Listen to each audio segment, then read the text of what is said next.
In the stock market, there is a principle of stop loss. This means that when trade turns against whatever you wanted to do, you lose a little bit and then you end up cutting that loss instead of sitting there hoping, oh, maybe you'll bounce back up, maybe you'll go back up, maybe I'll break even, maybe I'll make some profit. And then what ends up happening is it ends up dropping even more and you end up losing a lot more.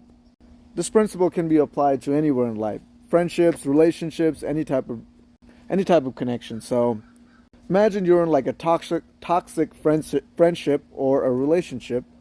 You end up feeling bad, something terrible happens. Cut your stop losses. Don't sit there hoping for, oh, maybe it'll get better, maybe I'll break even, maybe I'll profit in the end.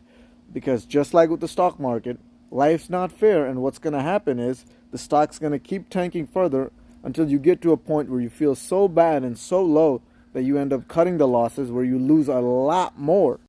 Just like in trading, there is position sizing. I can't speak today.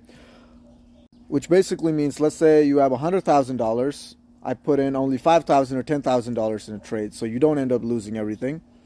You do the same with your friendships and relationships, where you set strong boundaries early on, so you don't end up losing everything. It's that little hope that keeps people stuck with position sizing. When they have too much positions in there, they think, oh, I have too much invested to walk away. I have to hold. Maybe things will change. Maybe things will go up. The market will go up.